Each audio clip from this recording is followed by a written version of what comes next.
Hi everyone, my name is Victoria Wyman and this is my YouTube channel. This is all about business and what to expect when you're getting into the workforce. That's what my channel is all about. So if that's something that interests you, then hit the subscribe button, like and share to someone who you think this might help. So in this video, I am going to share about my work horror stories. I'm going to do a whole series about this. And unfortunately, when I was going through all of these complications with work, I didn't have anyone to talk to about it. I didn't even know that this was a thing. I thought that things were going to be extremely professional and crisp, and you weren't going to have any big complications. You're just going to do the job, and that was it. But unfortunately, that did not happen. So in my first series of my horror story videos, I'm going to start with this one. This one was when I used to work at a store called Express. I got approached by the manager at Express, seeing if I would work with him, and he was such of a sweet guy. And that's one thing that, a manager, any managers in a business, if you have a really good manager, they make the company. I mean, the employees love them. They love working with them. And when you have employees that have worked with other companies before, when they actually get a really good manager, they don't want to go anywhere because these people are so hard to find. And he was one of them. He was so kind and so loving and very flamboyant, and he was openly a gay man and very kind to me. And at that age, I was a really fun, free-spirited. I think I had a blonde mohawk, surprisingly. You guys wouldn't think that, but I had a blonde mohawk. And he was just such a sweet guy. And one thing that the stores, those types of stores do, they really push you wearing their clothing.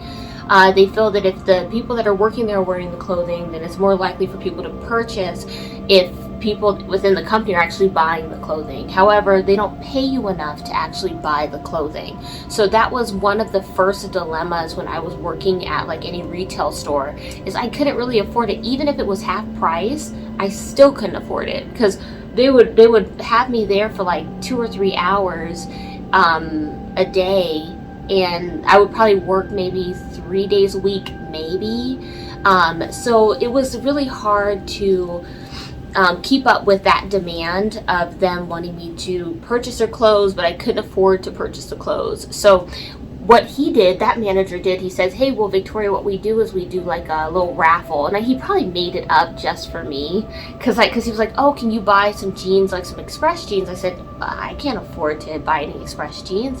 And he said, "Okay, well, you know what? We have a raffle coming up, and you might win and get you a pair of Express jeans." And I won the raffle. Out of the 20 people that worked there, I won the raffle. So I think it was definitely a fixed raffle. But anyways, he ended up leaving the company, and then they hired another manager. This manager hated my guts. I mean, hated me from the moment he saw me.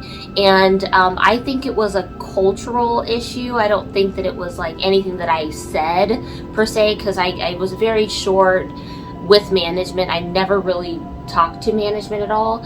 But it was a black man, and he was running the entire store. And we would have different competitions within the store, and he would purposely give me the shortest hours. He would purposely not book me. I wouldn't even work an entire week, and I think he was doing it to kind of push me out. He obviously did not go out and say it, but that was one of the biggest things, is that he was making my hours so short that I could, and then it was hours that nobody would work. And at that time, I was so dependent on public transportation. I didn't have a car, and I didn't have family members that would take me to work, so I had to rely on public transportation. So he would have me do the closing shift, and the closing shift was I don't know, I think it was from maybe from 5 to 9:30 or something like that. And he'll have me work the closing shift. Well, my last bus left at 10. And so if I did not catch that last bus, I couldn't get to work. And then my route to get back home was probably an hour and a half to get home from where my work was to where my home was. And so he just gave me the most crappiest hours. The guy hated me. And I felt like maybe it was me. Like, I was like, no, it has to be just me. Because I'm like, I haven't said anything to this guy. I haven't even had like even a full-on conversation with this guy. And then I would have people that would come in, they were regulars, and they'll ask for me in particular and say, hey, Victoria, can you pick out an outfit for me? And I'll be working in a different department. Like, let's say I'm working in the women's department, and they'll call me from the women's to go to the men's department to help them out. And he would say, no, you are not to leave this side of the store. He wouldn't go and bring somebody else to work the store or say, hey, I'll work the store while you help that customer to try to help the situation. He said, no, you're going to stay in this part of the store. And I was just like, you know, I don't know. The guy hated me. And my favorite part of the store was the men's part of the store. The women's part of the store, I just didn't get like good vibes with any of the women that would come in. They didn't really want anyone helping them. So this last thing happened, and I was like, okay, now I know what it is. So I'm working the women's part of the store, and I'm, you know, kind of arranging things, trying to get things on racks and making sure everything's like, you know, real neat and tight and neat. And these 3 black women come into the store, and I was the only black woman working at that store at the time. And these 3 black women come in the store, and he like kind of walks over to me really fast, says, oh, your people are here. And I looked at him, and I was like, dude, like in my head, I didn't want to say anything because I didn't want to get fired. But then I was like, dude, those are your people too. What are you talking about? So I'm like, okay, so this is more of like a cultural thing. Like, this is like something that's like, oh, you have a thing against black women in general. And this was the first time that I noticed that I knew that this was even a problem. I didn't even know that this was a thing until then. And I was like, he sees me as like I'm a black woman, and he thinks I'm ghetto and I'm this and I'm that and all the things that he hates about black women, which isn't the truth, but that's why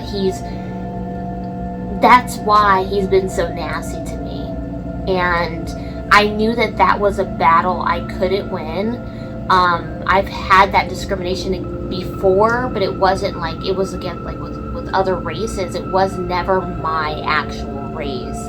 And it was hard. That was really tough because I was like dating at that time, and I was having a hard time in like the dating realm and the dating scene, and I didn't know what the issue was. And that was the first time that it was like actually presented to me, like, okay, you're a black woman and you're less than, and those are your people, and you know, this is why I've been treating you the way that I've been treating you. But unfortunately, you know, in life, you all are going to have these things come up, and there's nothing that you can do about it. Especially when it's a higher up, you know, it's one of those things that kind of gets pushed to the side, and they don't really focus on or I don't even think that companies really know what to do in this situation. I always say it's best if you can get into another department to do that if you want to stay within the company. You could tell like HR, but that's another video for itself. HR is not your friend. So that's something that if you can at any time like try to get around better people within the company, try to get transferred to another area. I know that it may seem as if like they're winning, but all in all, it's better for you to be like at peace and feel good within yourself. If you're in a whole nother area and you don't have to deal with that type of person, you let them deal with that on their own, and you get around people that will accept you and be kind to you. But ladies that have went through this, you know, I apologize for that, and unfortunately I can't really see it changing anytime soon. You know, this is just something that, you know, us as minorities are just another obstacle that we have to learn how to face and how to deal with.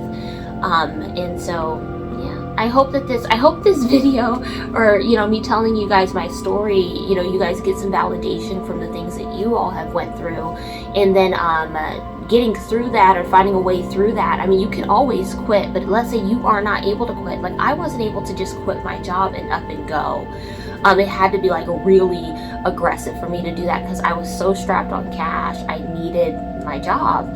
And so, but there was no, what I did is I just found another company and just worked with another company.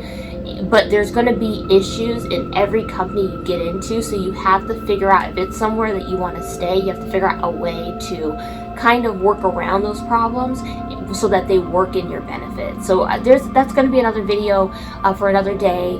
But this is my horror story, and I don't want to say I hope you guys enjoyed it because it was horrible. But I hope that you guys found some value in that story. And again, like, share, comment below, subscribe to my channel if you want to hear more horror stories, or if you guys want more business content related to getting into the workforce, how to present yourself in interviews or in meetings, or in how to deal with people within your company. So other than that, guys, I'll see you guys on the next video.